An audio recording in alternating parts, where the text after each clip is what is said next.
فارسی زبان کا ایک عظیم الشان عالمی شہرت کا مالک شاعر ریاضی اور ہیت کا ماہر کال عمر خیام بن ابراہیم خیام تغرل کے عہدہ حکومت میں نیشا پور میں 1039 میں پیدا ہوا۔ اس کے والد کا نام ابراہیم تھا جس کا پیشہ خیمہ دوزی تھا۔ وہ خیام کہلاتا تھا کیونکہ اس کا معنی سینے والے کے ہیں۔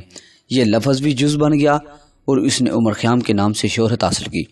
عمر خیام کی شاعری عظمت کا اطراف صرف مشرق ہی نہیں بلکہ مغرب میں بھی کیا گیا ہے۔ اس کی قاری روایات کا ترجمہ دنیا کی تقریب پر مذہبی زبان میں ہو چکا ہے۔ ذوق شعر رکھنے والے عمر خیام کی شاعری سے لطف اندوز ہوتے اور اس کی عظمت اور ان کو تسلیم کرتے۔ شاعری میں عمر خیام کی روایت کا مقام بہت بلند ہے اور اسے شاعری کی حیثیت سے ایک لازوال شہرت حاصل ہے۔ شعر و ادب کی محفل میں ان کے پرستاروں کے درمیان اگر عمر خیام کا تذکرہ ایک سائنسدان کے طور پر کیا جائے تو انہیں حیرت ہوتی ہے۔ حالانکہ شاعری جس نے عمر خیام کی موت کے بعد اسے شہرت دی، خود اس کی زندگی میں بعض اوقات فرصت گزارنے کا ٹائم ہی نہ ملتا اور ریاضی اور ہیت کا ایک ماہر کامل تھا۔ اسے بوتی دور کا سب سے بڑا سائنسدان کہا جاتا ہے۔ علم و فنون کی تکمیل کے بعد عمر خیام ترکستان چلا گیا جہاں قاضی ابو طاہر نے اس کی تربیت کی اور پھر اس ملک خاقان بخارا کے دربار میں پہنچا دیا۔ بعد میں ملک شاہ کٹوتی نے اسے اپنے دربار میں بلایا اور شاہی رستگاہ اس کے سپرد کر دی۔ ناظرین، خیام کا آبائی شہر نیشا پور تھا جو کہ علم و فن کا بہت بڑا مرکز تھا۔ خیام کی پیدائش سے 1 سال قبل اس بار جوکیوں نے قبضہ کر لیا۔ ان حکمرانوں نے اپنے عہد میں اس شہر کی علمی ترقی میں مزید اضافہ کیا۔ یہاں مدارس بھی موجود تھے اور علماء کی مجالس بھی منعقد ہوتی تھیں جس میں خیام نے پرورش پائی۔ معزز و محترم سامعین، عمر خیام کو ابن سینا کی محبت تو میسر نہ آ سکی کیونکہ اس کی ولادت سے 2 سال قبل اس کا انتقال ہو چکا تھا، لیکن وہ ابن سینا کے شاگردوں سے اس نے ریاضی، ہیت اور فلسفے کی سبق لیے تھے، اسی لیے وہ ابن سینا کے فلسفے سے بہت متاثر تھا اور اس نے طب کی تعلیم بھی پائی۔ اس نے نیشا پور میں اپنے نام سے لکھی جس میں اس نے تعلیم عمل کرنے کے بعد ریاضی پر ایک کتاب مقابات لکھی۔ بہت سے ریاضی کے متعلق الجھنیں صاف کی، لیکن اس کتاب کی تصنیف پر صاحبان اقتدار نے تصنیف اور مصنف دونوں پر کوئی توجہ نہ کی تھی۔ عمر خیام نے دل برداشتہ ہو کر مرکز جانے کا فیصلہ کر لیا۔ وہاں ایک صاحب ثروت ابو طاہر تامیتش رہتا تھا جو شاہ ترکستان شمس الملک کے مقربین میں سے تھا۔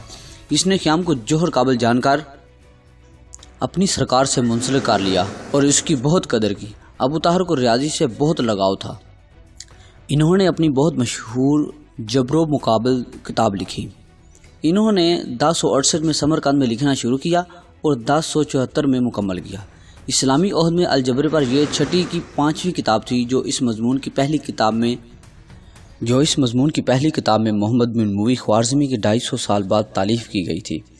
اسے اگرچہ ریاضی سے خاص شغف تھا لیکن وہ طب میں دستگاہ رکھتا تھا۔ چنانچہ ملک شاہ کے دربار میں اس کا تعارف ایک طبیب کی حیثیت سے ہوا۔ ملک شاہ کے بیٹے کو ایک بہت خطرناک بیماری تھی اور سب طبیبوں نے جواب دے دیا، اس کے باوجود ان کی غیر حالت ہوتی گئی۔ اس وقت عمر خیام کو طلب کیا گیا جس کے علاج سے خدا نے ملک شاہ کے بیٹے کو شفا بخشی۔ اس کامیابی کے بعد اسے شاہی طبیب کے عہدے پر سرفراز کیا گیا، لیکن حقیقت یہ ہے کہ ریاضی اور ہیت کے مقابلے میں طب سے اس کی منتقلی اور دپی تھی۔ اسے یہ شکایت تھی کہ عوام خاص ایک طبیب کی حیثیت سے تو اس کی بہت قدر و منزل کرتے ہیں کیونکہ اس سے ان کا ذاتی مفاد وابستہ ہے، لیکن ریاضی و ہیت میں اس کی شاندار تحقیقات کو درگور آخرکار وقت آ گیا کہ عمر خیام کو ریاضی دان اور ہیت دان کی حیثیت سے اپنی لیاقت کا اعزاز حاصل کرنے کا موقع مل گیا۔